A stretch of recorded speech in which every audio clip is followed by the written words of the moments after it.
What's up, YouTube? BigSweetC here with you. I do apologize. I know I've been a little MIA with the streams. I have my girlfriend in town, and to be honest with you, I'm not feeling all that well right now. So bear with me. But I did want to get this video out because it is that kind of year. It is that kind of time. And if you don't know what I'm talking about, it's going to be about politics. Mostly why you should vote. I see a lot of nonsense about your choice, your vote, your choice, blah, blah, blah, have a say in your future, blah, blah, blah. And those are kind of fine and dandy. They are correct in a way. My biggest problem with how we do this, though, is we only educate voting every 4 years when you have to do your civic duty and vote for the president. But the truth is, voting is so much more than that. Voting is not just about who your leaders are going to be, but how your taxes are allocated. What roads get fixed, what roads get paved, what companies can do in your neighborhood, who can come in, who can't come in, what kind of jobs they can provide, what kind of jobs they can't provide. All this stuff is wrapped up in politics. And I'm not going to sit here and I'm not going to tell you, vote Democrat, vote Republican, or whatever. That is totally on you. But I will tell you why it's important to start now. And that's because you're going to go out, you're going to do your due diligence, you're going to vote in your first ever election, and literally nothing you vote for is going to pass or get elected or whatever. You know, maybe it does, maybe it doesn't. But for the most part, your first election is a total landslide in the opposite direction. And the important part about that is when you go out and you vote for everything that you want and none of it happens, what's the first thing you're going to do? Voting doesn't mean anything. I'm just not going to participate. Therein lies the issue. It's you're not going to get what you want on the first vote. Maybe not the second vote, probably not the third vote.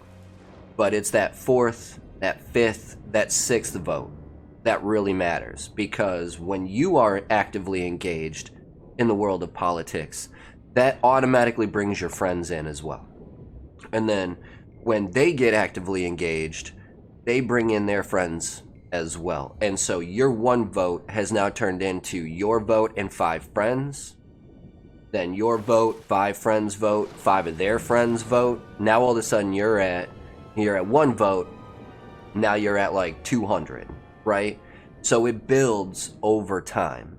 And it's one of those things where you have to stay vigilant about it. Vigilant about it. You have to stay vigilant. They're going to come in. You're going to vote for Jill Stein, just like I did. And everybody and their mother is going to hate you because Hillary Clinton lose. But you know what? The more I find out about Hillary Clinton lately, the more I'm glad I did not vote for her. The grand scheme of things, nothing's actually changed from what she would have done to what Donald Trump's being done. And that lies the problem. No change between the two parties. We don't have any young blood. We've got a few young bloods in Congress now. But you guys specifically, the really young guys, you out there, you and you ladies that are just turning 18, 19 years old and just voting for the first time, you've got no representation. So every time they make a decision on your future, you get literally no say in it. And you're not going to get any say in it for probably a couple of vote cycles.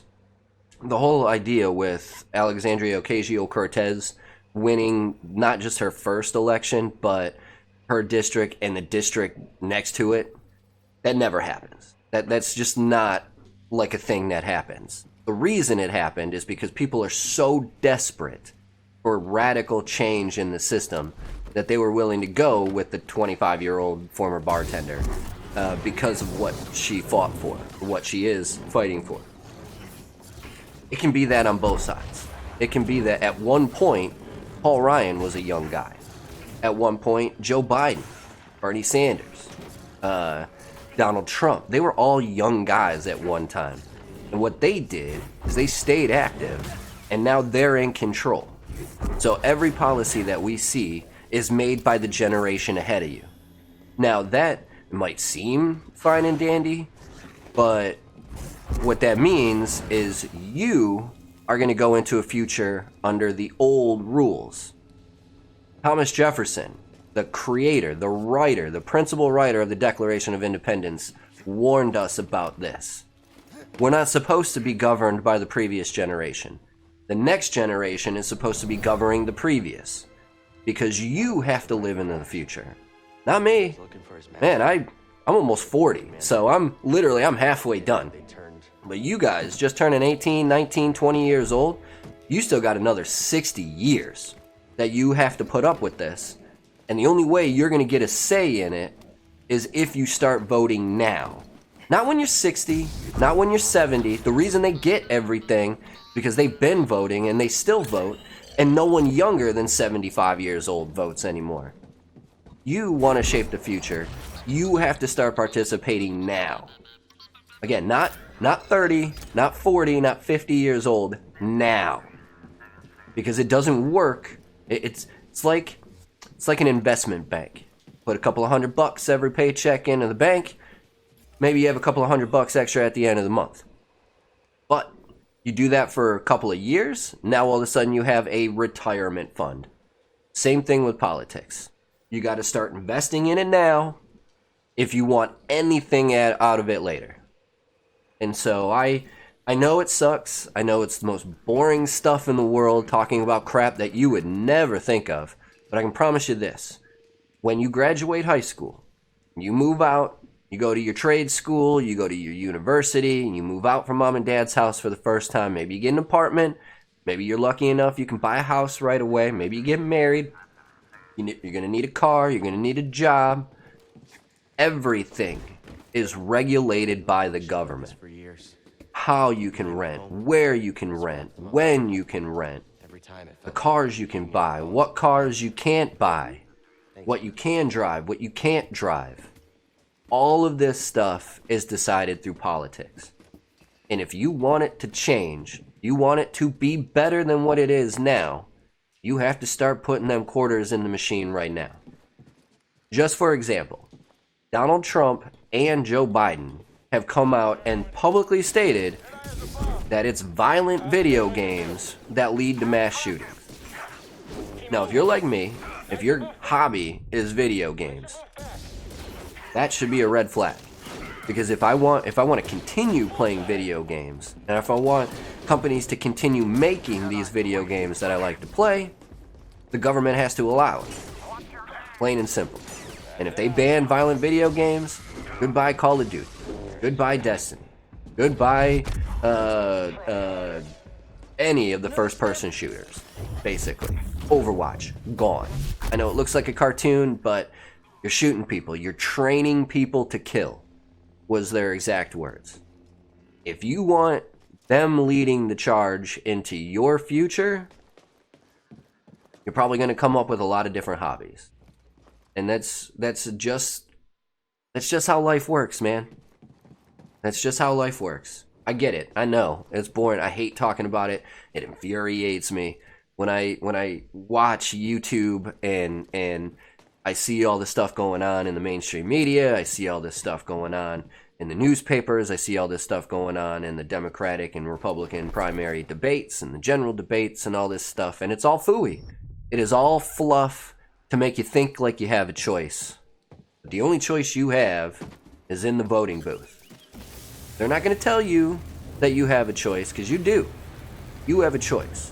But the only choice you truly get is in that voting booth. Again, not to re-harp on this too much, Hillary Clinton looked like it was going to be a landslide. Like everybody and their mom was going to vote for her. She ends up losing. What does that say to you? That says to you, people like me, people like my neighbor, people like the guy down the street, ended up voting for Donald Trump, even though they were telling people in public they were going to vote for Hillary Clinton. Why did they do that? Because they didn't want to get shamed in public. They had their vote cast.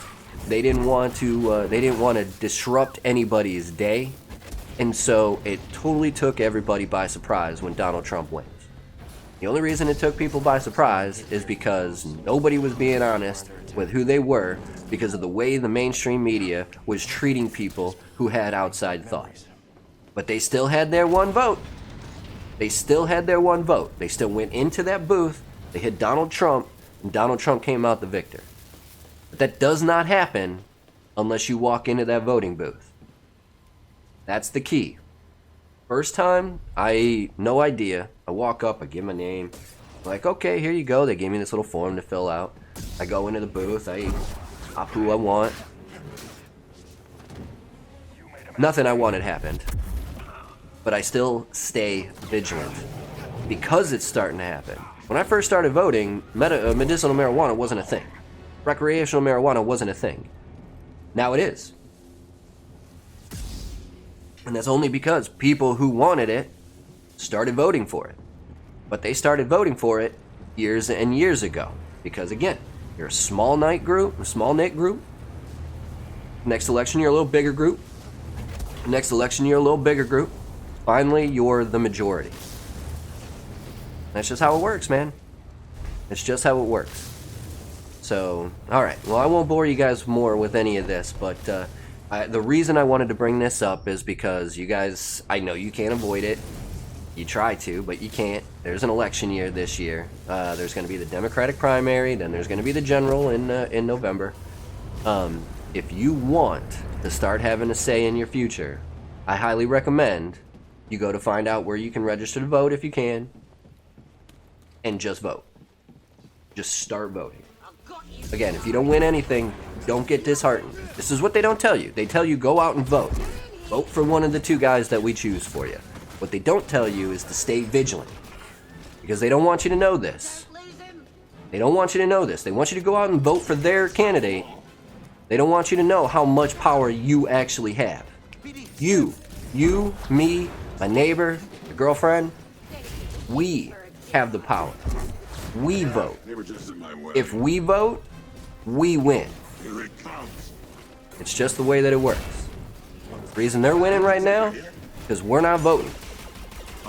And when we do vote, we get so disheartened that we decide not to vote ever again. That's what they want. That's what they want. Stay vigilant, keep up the fight. Head on over here, hit that follow button. I'll keep telling you guys all this stuff so you guys know. And then just do your due diligence, man. Look into these candidates, looking to see which one you like the most, and just vote. Don't listen to what anybody says. Oh, he can't win, she can't win, they can't win. You know. Don't listen to that. Start voting now. Start putting your quarters into that savings slot, and it'll come around. It'll come around. Because that's the way democracy works. So do yourself a favor. Check it out. Either way, that's going to do it for this one. BigSweetC, that's me. Wishing YouTube, that's you. Wonderful day, night, morning, afternoon, evening, whatever time of day it might be. As long as you're watching, I'm wishing you a wonderful watching time. Sweetness. Signing off. Peace.